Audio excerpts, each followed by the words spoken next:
Resuming debate, the Honourable Member for Abitibi-Témiscamingue. Thank you very much, Mr. Speaker. I'm very pleased to be able to speak to Bill C-299, an act to amend the Criminal Code, kidnapping of young person, which was presented by the member for Kootenay, Columbia. I think that we were all disgusted and concerned when we hear that a child or a young person has been the victim of a kidnapping, or I think actually of any crime, regardless of the nature. We all supported the toughening of sentences in the cases of sexual assault in the past, and therefore I want to point out that this bill is part of the Criminal Code, and as we all know, the Criminal Code has a number of provisions governing crimes, punishments, sentences, and procedures. Here we're talking about Section 279(1) of the Criminal Code, which defines kidnapping as someone who kidnaps a person with intent to have that person confined or imprisoned against the person's will. According to the different types of kidnapping and their circumstances, there are different punishments. So under 279(1.1, if a restricted firearm or a prohibited firearm is used in the commission of an offense with regard to a criminal organization, the minimum sentence is 5 years or 7 years in the case of a subsequent offense. According to Section 279(1.1A1, in any other case where a firearm is used in the commission of the offense, the minimum sentence is 4 years. And finally, under 279(1.1b, in any other case, there is no mandatory minimum, but in all the cases that I have set out, the maximum sentence is life imprisonment. And I would just like to point out that is the harshest sentence in Canada. Obviously, we can't make it any tougher than that, and so in those cases, the judge has the possibility of imposing this very severe sentence where the circumstances justify it. What this bill we are studying here wants to add under 279(1) is a specific clause concerning the kidnapping of a young person, providing for a minimum sentence of 5 years for the kidnapping of a young person under 16. Now, the committee did its work and suggested the addition of something else, including where the person who commits the offense is a parent, guardian, or person having the lawful care or charge of the victim. So we can suppose, for example, that the judge could interpret that if the grandparents committed that crime, well then, that crime of kidnapping, well then they would be able to take that amendment into account. So the underlying idea of this bill is to ensure the safety of our children and to ensure that an appropriate penalty is imposed upon the guilty party. However, I have listened to the debates, and I still have certain concerns on the provisions of this bill. We must ensure that Bill C-299, put forward by our colleague, achieves the objective set out. In the cases we're talking about today, the Criminal Code provides for a maximum sentence of imprisonment for life, and therefore, when we talk about kidnapping, the courts have all the leeway they want to impose life imprisonment if the judge deems that it is appropriate. Now, it is done rarely, but it is possible. The same thing when we talk about kidnapping. That includes a sexual assault or murder. The judges have the powers to declare these people dangerous offenders and to imprison them for life. So they have all the powers they need, once again, to ensure that the offenders receive the sentences they deserve, and that can go up to life imprisonment.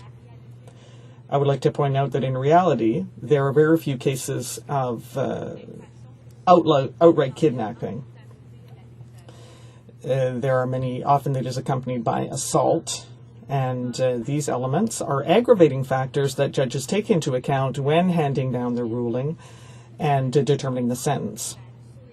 Now, case law varies, but in general, The sentences handed down in the cases of kidnapping are rarely less than 8 years, and as I said earlier, in some cases, the maximum sentence is possible. So we can see that the fact that there is no mandatory minimum mentioned in the case of the kidnapping of young people, it does not mean that justice is lax.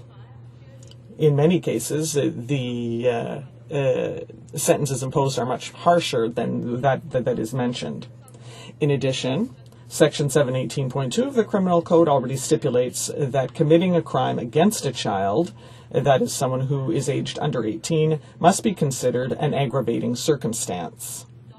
So, the Criminal Code already recognizes the special status of crimes committed against children and young people. So, given these different factors, I firmly believe that the Criminal Code has sufficient leeway to punish child kidnappers very harshly.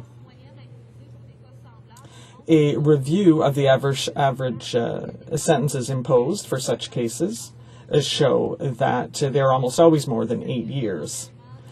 In general, we are talking about the kidnapping of a child or an adult, and in that case, the crime is often punished by a sentence of 12 to 14 years in prison, especially if the crime was premeditated, if there were ransom demands, or other such types of accusations. In all very severe and revolting cases that we think of when we talk about child kidnapping, the 5-year minimum provided for by this bill would never be applied because the sentences would be much harsher. When my colleague from Kootenay, Columbia says that child kidnappers are usually multiple reoffenders who carry out their attacks according to a highly stereotyped modus operandi, he is talking about criminals for whom a minimum sentence of 5 years would not make any difference because their crime is already habitually punished by much more than 5 years of imprisonment. Premeditation, for example, is an aggravating factor that gives the judge the leeway needed to impose a harsher sentence. So I would repeat again, this bill would change nothing concerning the atrocious cases of kidnapping accompanied by rape or murder, because these crimes are already punished by much more than 5 years of imprisonment anyway, and in some cases this may go up to life imprisonment. So the 5-year minimum would only apply to cases where there are mitigating factors.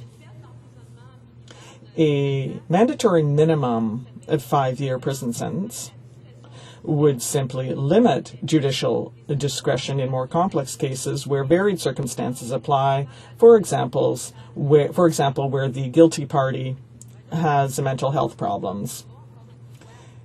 As something else we need to take into account in this debate. And once again, we must ask whether this bill achieves the objective that is sought after. Another objective of this bill is to deter people from committing this crime and to send them a strong message.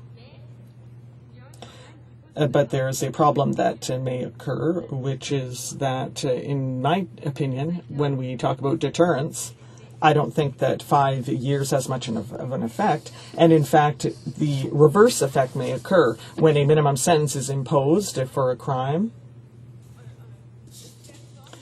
A person say, well, if I show some mercy and if I'm careful with the child and if I release them, perhaps they won't be too hard on me. But if the person knows that automatically they will have a mandatory minimum sentence, well, perhaps there would be a danger that they would hurt the child because they realize that in any case, no one will show me any mercy, will show the offender any mercy because of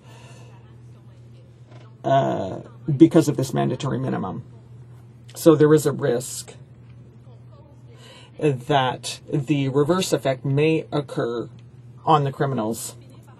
I would like to close with the last element that has to do with the harshness of the sentences that are generally imposed.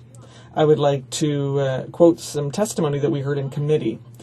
Justice Major said during his testimony, "It is interesting to look at all the crimes for which there is no minimum.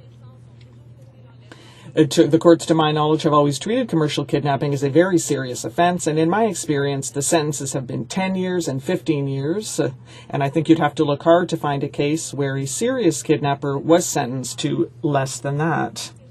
So all I would like to say is that I do not believe that this bill will have any concrete effect, and in fact it could even have negative impacts, undesirable effects on the children who are kidnapped. Thank you. Reprise de débat. Resuming debate.